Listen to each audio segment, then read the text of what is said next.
کہ کس طریقے سے اس کو کور کرنا ہے. اور یہاں پہ مسکراہٹ کا ایموشنل مینجمنٹ میں بہت زیادہ کردار ہے. نبی پاک صلی اللہ علیہ وسلم کی مسکراہٹ ایسی تھی کہ مردہ دلوں کے اندر روشنی آ جایا کرتی تھی. حضرت جریر فرماتے میں نے نبی پاک کی زیارت پہلی دفعہ کی نہ مسکرا رہے تھے. میں 10 سال تک زیارت کرتا رہا اور حضور کے وصال سے چند دن پہلے بھی میں نے زیارت کی, جب بھی زیارت کی مسکرا رہے تھے. اتنی مسکراہٹ, اتنا کشادہ, اتنا چمکدار چہرہ. جب حضور ہلکا سا مسکراتے نا, سمجھ لو غمزدہ لوگوں کے چہروں پر بھی مسکراہٹ آ جاتی تھی. آپ کے ہونٹ نا سرخی مائل تھے اور بہت خوبصورت تھے. آپ کے دندان مبارک روشن تھے, تاباں تھے, کشادہ تھے, اور جب آپ مسکراتے ایسا لگتا دندان سے نور نکل رہا ہوتا. دیواریں بھی مسکرانا شروع کر دیتی تھی ساتھ ساتھ. نبی پاک کا مسکرانا, وہ مسکرانا ہوتا اور مطلب کہکا نہیں ہوتا تھا, تبسم ہوتا, مسکرانا ہوتا. اور آپ نے جب بھی آپ مسکرائے, آپ نے معاذ اللہ کسی قسم کی تفریح میں غلط بات کا شبہ نہیں تھا. صحابی آپ کی باتوں کو لکھ لیا کرتے, تو ایک دفعہ لکھنا چھوڑ دیا. حضور نے فرمایا لکھنا کیوں چھوڑا؟ کہا حضور آپ خوش طبعی بھی فرماتے ہیں, مزاح بھی فرماتے ہیں. کہا اس زبان سے جو نکلتا ہے وہ حق اور وہ سچ ہی نکلتا ہے. ایک دفعہ کسی نے آ کر پوچھا یا رسول اللہ مجھے سواری کے لیے جانور چاہیے, اونٹ چاہیے. حضور نے کہا میں تجھے اونٹ کا بچہ دوں گا. کہا حضور میں اونٹ کا بچہ لے کے کیا کروں گا؟ کہا ہر اونٹ کا بچہ ہی ہوتا ہے. سچ ہے لیکن مزاح بھی ہو گیا.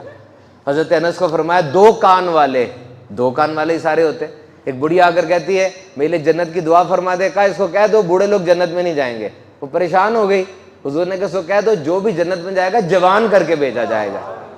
ایک ظاہر تھے صحابی, وہ دیہات سے آتے, سادہ سے صحابی تھے, شکل و صورت بھی ایسی تھی. تو وہ آتے تو نبی پاک کے لیے کچھ تحائف لے کر آتے. نبی پاک شہر سے ان کو کچھ تحفے دے دیا کرتے تھے اور کہتے ظاہر ہمارا دیہات ہے, ہم اس کے شہر ہیں. ایک دن وہ بازار میں کھڑے ہو کے کچھ چیزیں بیچ رہے تھے, نبی پاک پیچھے سے تشریف لائے. وہ کسی نہیں کہتے گاؤں میں کولی بھر لینا, آنکھوں پہ ہاتھ رکھ لینا. نبی پاک نے پیچھے سے آ کے اپنے دستے اقدس آنکھوں پہ رکھ لیے. وہ ایک دم کہتے کون ہے, لیکن جب وہ خوشبو اور وہ ہاتھوں کی ملائمت آئی تو پتہ چلا میں کیسے نوازا جا رہا ہوں. اپنی پیٹھ حضور کی چھاتی مبارک سے اور لگا دی کہ یہ اب جہنم کی آگ سے آزاد ہو جائے. حضور نے فرمایا کون اس غلام کو خریدے گا, کون خریدے گا؟ کہا حضور میرا اتنا مول نہیں ہے, میں اتنا قیمتی نہیں ہوں. سرکار نے فرمایا اللہ اور اس کے رسول کے نزدیک تو بڑا قیمتی ہے. ہائے ہائے ہائے. ایک صحابی رات کو نکلے, غزوہ ہو رہا تھا, عورتیں بیٹھ کے بات کر رہی تھیں. حضور وہ صحابی چلے گئے, عورتوں کے سائڈ پہ بیٹھ کے بات سننے لگے. نبی پاک کی آمد ہو گئی. نبی پاک نے کہا کیا کر رہے ہو؟ کہا او یا رسول اللہ وہ نا اونٹ میرا سرکش ہو گیا تھا, اس کی رسی ڈھونڈنے نکلا ہوں. اب وہ کہتے جب بھی نبی پاک کی زیارت ہوتی نبی پاک پوچھتے ہاں وہ تیری اونٹ کی سرکشی کا کیا بنا؟ اب وہ تھوڑے چکنے ہو گئے کہ نبی پاک کی جب زیارت ہوگی وہ یہ استفسار فرمائیں گے, تھوڑے چکنے سے ہو گئے.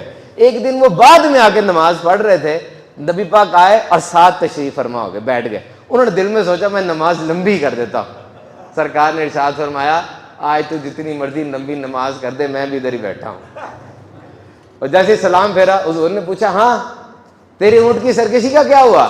کہا یا رسول اللہ جب سے آپ کے دامن کرم کو تھاما ہے نفس کی ساری سرکشی دور ہو گئی ہے. کیسا انداز ہے, ایسے تو نہیں صحابی واری واری جاتے تھے. کیسا انداز ہے, کیا پیارا طریقہ ہے. یہ آپ کو پتہ ہے ہم مذاق کرتے ہوئے گالیاں کیوں نکالتے ہیں؟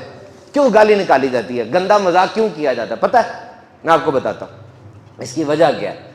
یہ نا افریقہ کا ملک ہو, ایشیا کا ملک ہو, جو غریب ممالک ہوتے ہیں وہاں پر نا کھانا اتنا ٹیسٹی نہیں ہوتا, تو وہ کھانے میں نا مرچ ڈالتے ہیں تاکہ کھانا ٹیسٹی ہو. مرچ ڈالتے ہیں زیادہ, یہ چسکا ہے.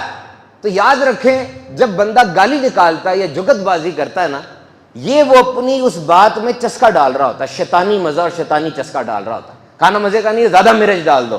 باتیں آتی نہیں ہے کرنی, وٹی نہیں ہے, الفاظ نہیں ہے, وکیبلری نہیں ہے, زیادہ گالیاں نکالنا شروع کر دو تاکہ وہ چیز سب اٹریکٹ ہو, سب وہ کرے. جس بندے کے پاس الفاظ کا ذخیرہ ہے وہ کب گالیاں نکالے گا؟ اسلام نے سخت منع کیا, فرمایا ہلاکت ہے, ہلاکت ہے, بربادی ہے اس کے لیے جو کسی کو مذاق میں بھی ہنسانے کے لیے جھوٹ بولے. نیور ٹیل اے لائی.